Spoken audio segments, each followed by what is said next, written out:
Halo semuanya, kembali lagi di BBC Channel ya. Belajar biologi semakin asik tentunya bersama Kak Edi.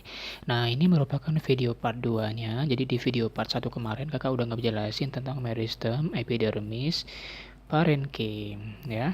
Nah, berarti ini lanjutannya. Berarti untuk lanjutan ini Kak Edi akan ngebahas materi tentang jaringan penyokong, pengangkut, sama gabus. Karena memang banyak ya. Biar kalian nggak terlalu monoton belajarnya banyak, itu sekian menit ya. Yuk lanjut. Oh ya, bagi kalian yang belum nonton di part satunya, silakan tonton dulu ya video part satunya. Udah kakak tautkan di deskripsi untuk melihat video part satunya. Karena aneh aja kamu nonton video part 2 tapi belum nonton video part 1 gitu ya. Nah gitu. Lanjut yuk. Nah ini, sekarang kita bahas yang namanya jaringan penyokong. Ini kakak arahkan ke sini ya. Karena kan memang space-nya masih kosong banyak di sebelah kiri. Nah, jaringan penyokong nanti dia dibagi dua ya. Jaringan penyokong dibagi dua, yaitu jaringan kolenkim, dan jaringan sklerenkim. Skle itu SKL ya, skle. Kolenkim dan sklerenkim ya. Kolenkim ini bedanya ya. Ini langsung aja kita bahas kayak perbedaannya gitu aja ya, kayak kita langsung bahas perbedaannya. Kalau kolenkim itu dia sel-selnya hidup. Sel-selnya hidup. Kalau ini sel-selnya mati gitu ya. Dan nanti kalau kita ngebahas penebalannya, penebalan dindingnya, kalau di kolenkim nanti penebalannya jenisnya adalah selulosa. Sedangkan kalau di sini penebalannya lignin ya. Penebalannya adalah penebalan lignin. Lignin dan selulosa itu merupakan penyusun dari dinding sel. Tergantung dia nyusunnya di mana, menyusun yang mana gitu ya. Dan kalau yang namanya kolenkim itu nanti menyokong jaringan yang masih aktif. Kalau sklerenkim karena dia udah mati, berarti dia menyokong jaringan yang tua. Ini kalau kakak bilang penyokong jaringan muda. Penyokong jaringan yang masih muda. Kalau dia masih muda berarti masih banyak aktivitas. Aktivitas contohnya pembelahan. Kalau ini berarti menyokong yang udah mati, atau berarti nama lainnya penyokong jaringan tua. Ya, penyokong jaringan tua. Gitu ya. Jadi jelas di sini perbedaannya mau itu kolenkim atau sklerenkim. Simple ya, cuma dua ini aja nih. Kalau udah ngomongin yang namanya jaringan penyokong. Nah, itu dia. Next, sekarang kita masuk ke bagian jaringan pengangkut ya, karena jaringan penyokong sudah selesai dibahas dan tidak terlalu banyak penjelasan memang kalau jaringan penyokong.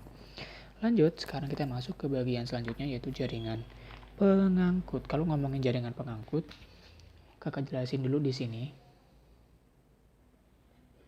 Ya, jaringan penyangkut itu ada berapa? Jaringan pengangkut ada xilem dan ada phloem. Betul sekali. Ada xilem dan phloem. Nah, xilem. Kalau kamu ngomongin xilem, nanti kamu bakal ngomongin yang namanya fungsinya kan. Alah, itu mah udah dari SD, SMP ya. Xilem itu apa?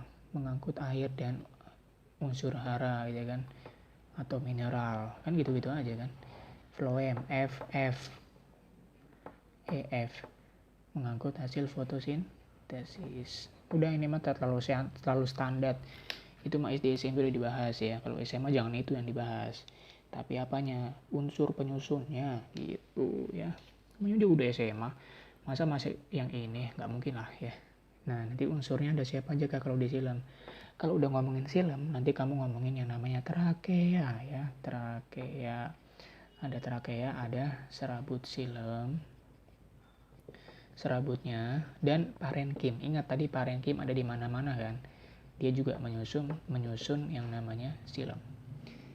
Kalau di fotosintesis, kalau di phloem apa kak? Kalau di phloem kata kuncinya tapis. Tapis, kemudian sel pengiring dan parenkim phloem. Ingat, parenkim ada di mana-mana. Termasuk menyusun jaringan xilem dan jaringan phloem. Kayak gitu ya. Udah deh, selesai itu mah. Tapis itu kalau kakak jelasin dikit ya. Tapis itu kayak pori-pori. Nanti kalau kamu penasaran tinggal dilihat aja gambar di Google itu tapis itu kayak pori-pori, kayak lubang gitu dia. Next, kita sekarang masuk ke yang namanya tipe-tipe berkas pengangkut. Nah, tipe-tipe berkas pengangkut ini baru paling sering keluar nih. Ini baru keren. SMA gitu loh ya. Di SMP emang nggak ada nih. Tipe-tipe berkas pengangkut. Tipe-tipe berkas pengangkut itu ada yang pertama tipenya konsentris. Konsentris. Kalau dia tipenya konsentris, itu nanti ada 2. Ini nggak cara ngafal KKED ya.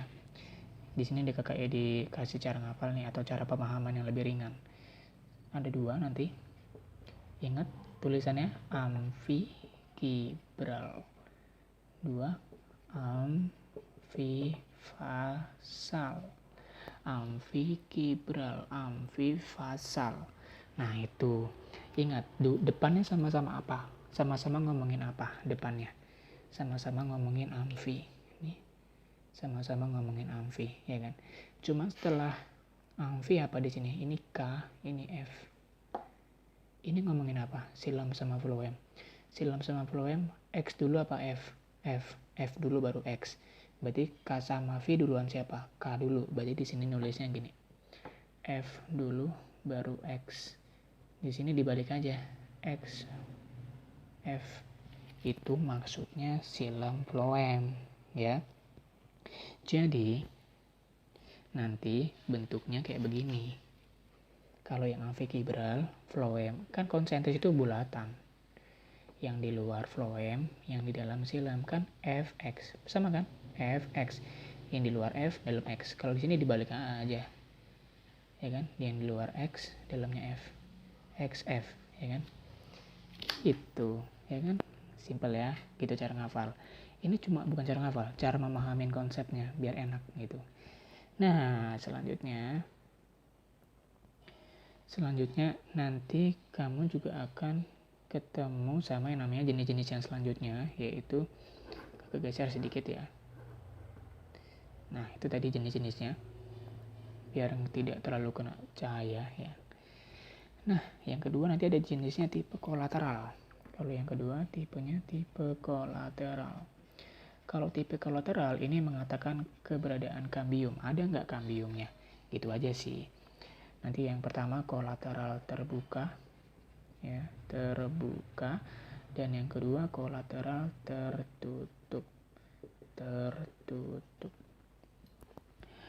Kakak mundurin dikit ya kameranya biar lebih jelas.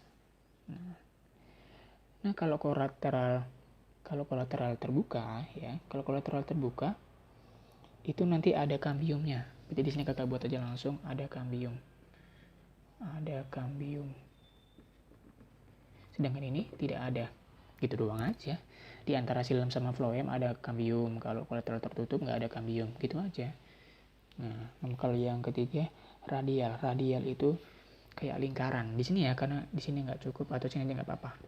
Tipe radial itu kayak bergantian. Silam dan floem bergantian. Silam dan floem itu bergantian.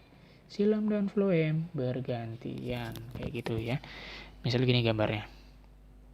Silam floem, silam floem. Silam floem gitu. Bergantian silam floem, tapi melingkar gitu. Nah, itu dia radial. Simpel ya. Selesai deh jaringan pengangkut. Selanjutnya kita akan masuk ke jaringan gabus. Kalau jaringan gabus itu nggak terlalu banyak penjelasan ya. Ciri dari jaringan gabus adalah bentuk selnya memanjang. Ya, bentuk selnya memanjang. Di sini ya. Di sini langsung bentuk selnya memanjang. Kalau jaringan gabus jarang dibahas. Bentuk sel memanjang. Bentuk selnya memanjang dan nanti kenapa dikatakan gabus? Karena ini banyak dinding selnya itu bergabus. Karena dinding selnya itu bergabus. Makanya dikatakan jaringan gabus. Dan kebanyakan letaknya itu di luar batang. Letaknya di permukaan luar batang. Permukaan luar batang. Letaknya banyak di daerah permukaan luar batang dan fungsinya sebagai kayak perlindungan juga sih ya, bentuknya kayak spons. Seperti spons. kayak gabus, atau gabus kan, gabus yang sintetik kan juga ada itu. Dan fungsinya untuk melindungi kan di bagian luar. Lagi-lagi kalau dia letaknya di bagian luar, maka cenderung digunakan sebagai perlindungan, ya, gitu. Ini juga ada dibahas di materi awal biologi sel, yang pengamatan bahwa sel itu tidak memiliki isi. Itu merupakan pengamatan siapa tuh dulu? Masih ingat nggak kalian yang kakak jelasin? Atau yang di teori-teori sel, ya. Jadi dulu ada namanya si Robert Hooke mengamati sebuah sel kok nggak ada isinya. Itu sebenarnya si Robert Hooke sedang mengamati sel gabus atau jaringan gabus. Karena jaringan gabus itu isinya nggak ada. Apalagi yang letaknya di luar. Yang semakin letaknya di luar itu sudah mati kebanyakan. Gitu. Makanya si Robert Hooke waktu mengamati itu tidak ada isinya. Oke guys, ini sudah selesai untuk penjelasan jaringan tumbuhan ya. Jika kamu mau nonton yang pertama, silakan jangan lupa klik link yang di bawah ya. Di deskripsi sudah kakak cantumkan untuk melihat video jaringan tumbuhan yang part 1. Lagi-lagi cara mempelajarinya adalah ingat kata-kata kuncinya dari setiap jenis-jenis jaringannya. Ya, oke. Jangan lupa untuk selalu berikan tombol like ya, dan share video ini ke teman kamu biar kamu dan teman kamu belajar bareng. Dan komen di bawah jika memang masih ada pertanyaan yang mungkin masih mengganjal atau mungkin masih ada yang kurang jelas, boleh silakan berikan komen di bawah. Mudah-mudahan Kak Edi bisa jawab ya. Oke, dan makasih yang udah subscribe channel Kak Edi. Mudah-mudahan Kak Edi bisa semakin semangat lagi untuk membantu kalian dalam memahami pelajaran biologi. Bebisik Channel, belajar biologi semakin asik tentunya bersama Kak Edi.